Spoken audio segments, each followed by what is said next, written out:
I'm somebody's son. My dad don't know where I stand. 'Cause when he looks at me, he don't like what he sees. He don't know what I am.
Only love,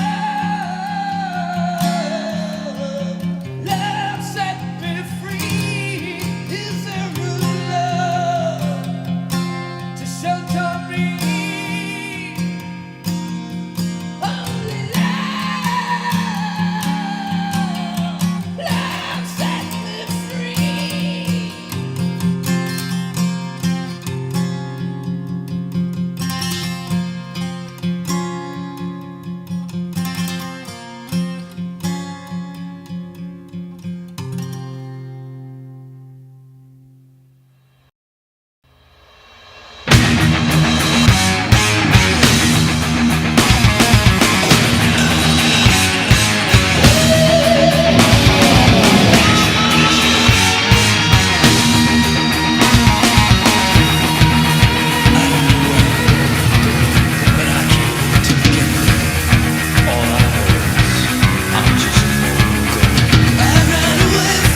prison snakes with double tongues, horny hedgehogs who do their wrong, deaf men and blind worms, they'll be not seen.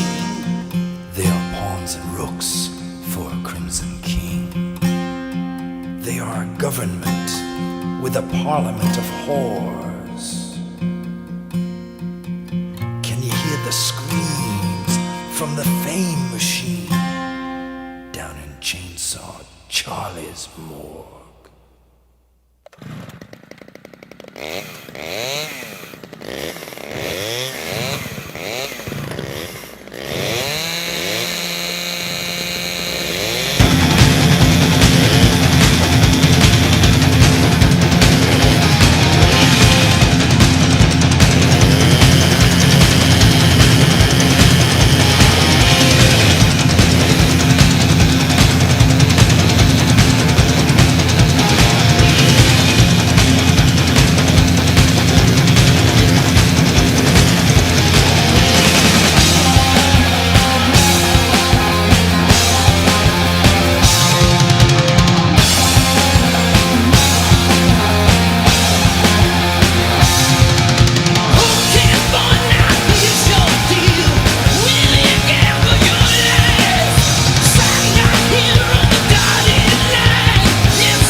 you should see.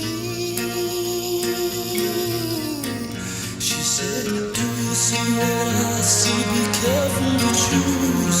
Be careful what you wish for, cause it may come true. When you lay the card down, will you turn up the fool? Will it turn up sorrow? If it doesn't, you lose. I'm the lost boy, can you help me?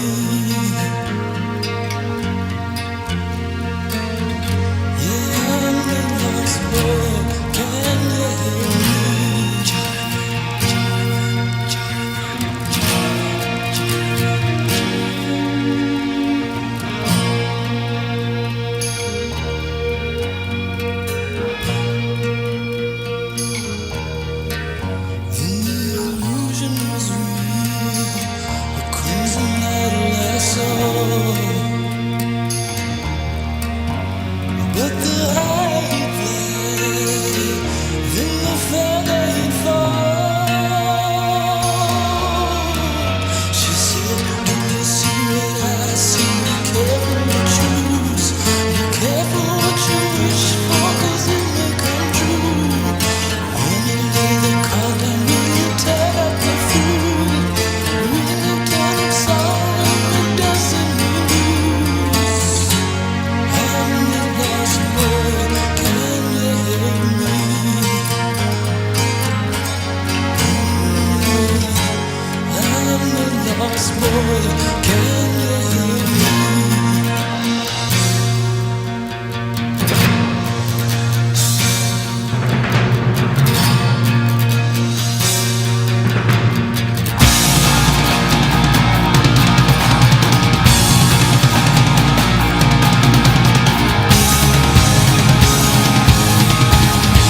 to the last rest of me. Remember me, you can save me. Mama, you never needed me. No crimson king, look in my eyes, you see.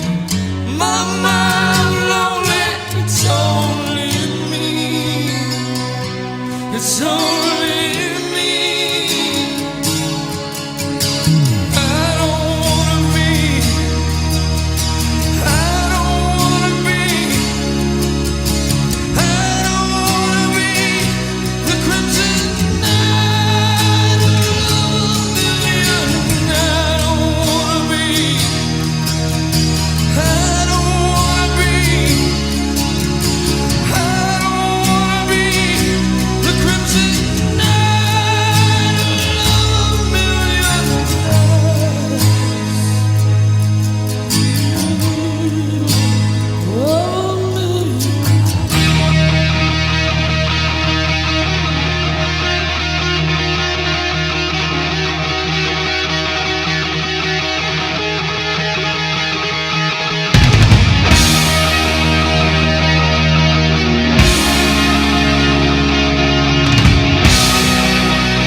Take my life, it's time to choose, and now dreamed of my demise.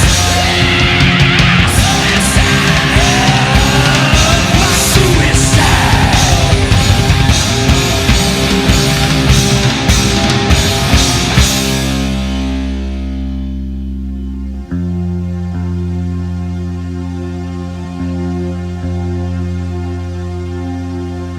Oh, sweet silence, where is thy sting? I am no idol, no crimson king. I'm the imposter, the well-received. My father was the idol, it was never me. I don't wanna be, I don't wanna be, I don't wanna be the crimson idol of a million. I don't wanna be, I don't wanna be, no, I don't wanna be the crimson idol of a million eyes.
I was born Jonathan Aaron Steele to the parents of William and Elizabeth Steele.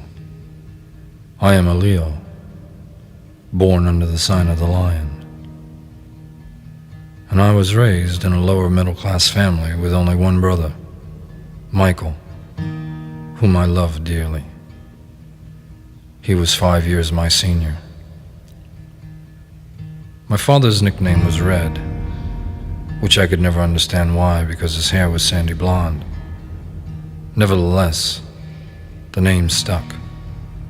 So when my brother was born, my father became Big Red, and my brother, Little Red. I should have known from the first time when I realized their special connection that I just didn't fit into my father's plans. And as I grew older, the constant comparison between my brother and myself left little doubt who was the image of perfection in my father's eye. To him, my brother could do no wrong, and I became the invisible boy, the proverbial black sheep. And I soon figured out that red and black don't mix. The beatings I received became more and more frequent, to the point where I would ask my father, "Am I the orphan son you would never need?" But oddly enough, I worshipped the ground my father walked upon. My brother and I were a strange mixture, as different as daylight and dark. Looking back, it's hard to imagine we came from the same parents. I sometimes wondered if we had the same father, but I always dismissed that idea as my mother was far too religious, and my father as well, to ever even think of such a thing. But my brother, who had always sensed my parent instilled insecurities, tried his best to encourage me, for I was different and he knew it. He often told me when I was born, an angel flew over my bed and christened me with a magic wand and said, "You shall be the one." And I had no idea what the one was, but as I grew older, I began to understand. Most boys put their mother on a pedestal and worship them like the Virgin Mary. But with her too, my relationship was different, and not for the good. She was opinionated, uneducated, sometimes prejudiced, overbearing, believed everything she read, true or not, and when it came to religion was overzealous to say the least. A mind-boggling combination, but she was pretty, very pretty. And I would often wonder, bordering on complete confusion, how a person of this description could rationalize life. This was a series of characteristics that many times in my life I would look back on in bewilderment. And the women I sought after when I was older would be nothing like her. In the pain of youth, the misery of my neglect would manifest itself in many ways. Depression, my enemy. Fear, my friend. Hatred, my lover.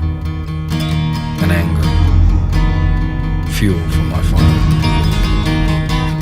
These four characteristics of my personality would become the guiding force of my life and would control everything I did or was to become. I shall explain later in the story about them, which I call my 4 doors of doom.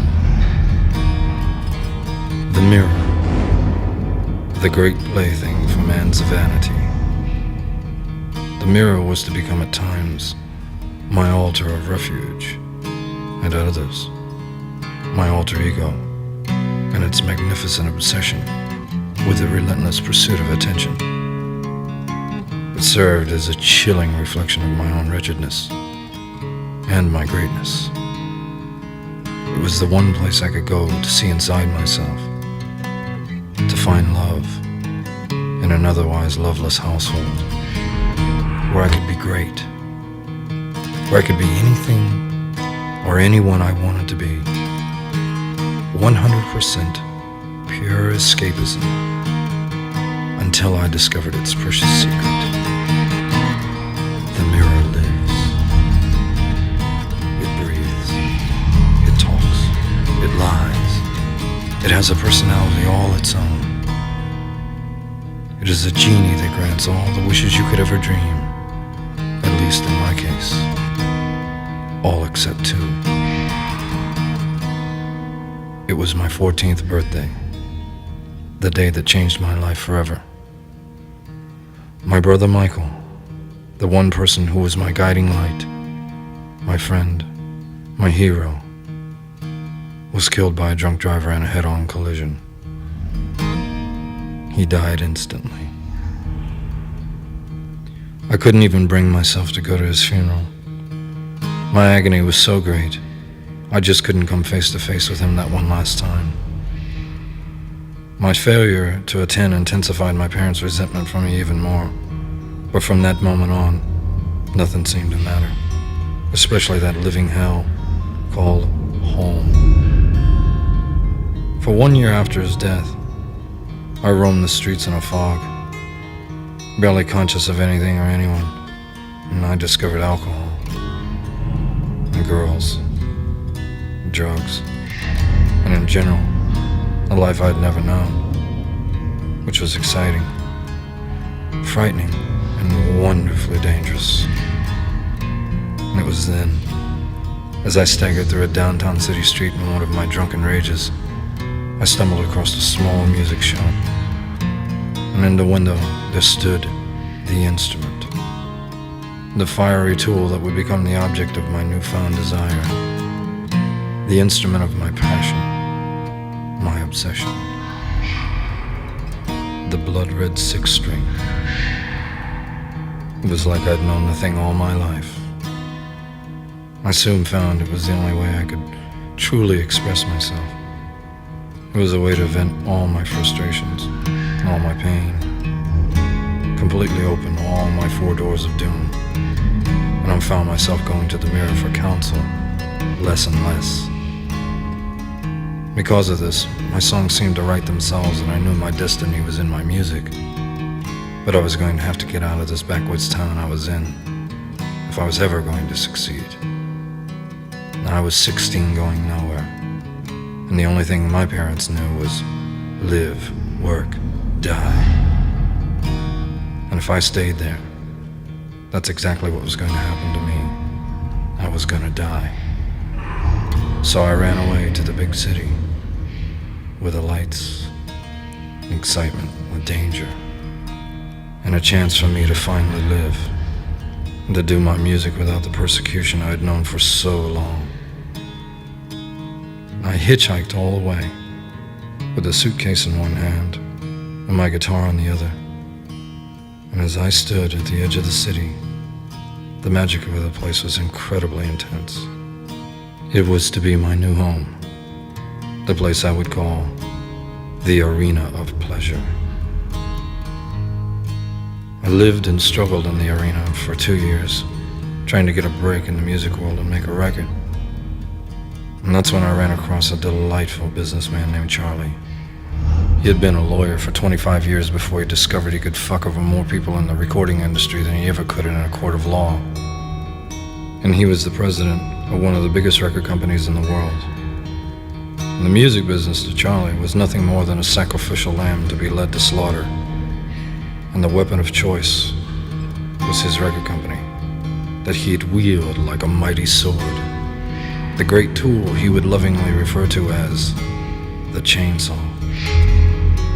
The morgue, Charlie said, was the music business, where everyone sells out, where all the artists will eventually whore themselves to commercialism, the place where the music comes to die. And through him I learned everything I needed to know about the music business, and even things I didn't want to know. He said he could make me a star, one of the biggest things the world had ever seen. The big time was calling, and I was on my way. He introduced me to an aspiring young manager named Alex Rodman, and together we took on the whole fucking world and kicked it square in the ass. Just before the release of my first album, I was sitting on the steps in front of my apartment when a gypsy woman passed by. She stopped and asked me if I'd like my fortune read, and I'd never had it done, so I was more than happy to say yes. She revealed a deck of tarot cards and began to tell me of my past, in which she went into great detail about the pain of my youth, my brother, and my parents. She saw my present, with my great struggle to succeed in the fulfillment of my dreams and newfound happiness. But after about 10 minutes, she stopped, and I wanted to know of my future and pleaded for her to go on. And finally she spoke. She showed me a very disturbing vision of where I was going. I told her I wanted phenomenal wealth and fame. And in the cards, she saw a fallen hero and looked at me and said, "Be careful what you wish for. It might come true. For the face of death wears the mask of the King of Mercy." I I asked her if she was sure of what she had seen, and with a blank stare, she turned and walked away, leaving me with the cards and a haunting that would follow me the rest of my life. Success agreed with me with amazing ease. The more records I sold, the more excess I had of everything. Friends, money, women, cars, houses. It was at one of my nightly hedonisms where a flash individual entered the room. He introduced himself as the doctor. I asked him what kind of doctor, and he smiled and said, "Meet my friend, Uncle Slam." The mirror that was once on the wall, my alter ego, was now talking to me from the table. And the next 3 years were a blur. Drugs became the new candy, and alcohol became the new Coca-Cola. And Dr. Proctor was my new best friend. And I never heard the mirror speak again until tonight.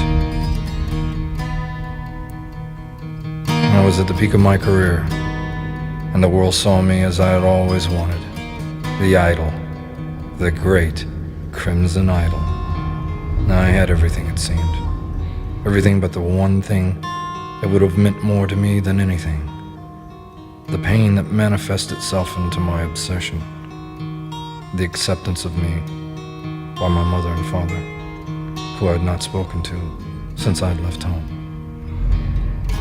And one morning, my manager, Alex, came in and broke up one of our nightly Easy Rider parties. And an Easy Rider party was when everybody would come over to my house, the band, the doctor, hot and cold running women, etc. And we'd watch the movie and do everything going on in the film, only a lot more. And he threatened to leave me if I didn't clean up. It was not that he cared about me as a person. He was only interested in the talent and what it could do to further his own career as a true showbiz mogul. But it was then I realized just how far things had gone. So I sat there, alone, in my palace of pain. And I was numb from the alcohol and the drugs, but equally as intoxicated by my own fame. And I had just enough courage to pick up the phone. I dialed the number. Some wounds never heal. Mine, it scarred me for life. A great star fell from the sky that night, and with its descent, left a scorched path in its way. A great path of self-destruction before burning out. And on this night, the great finale's finally here. Be careful what you wish for. It may come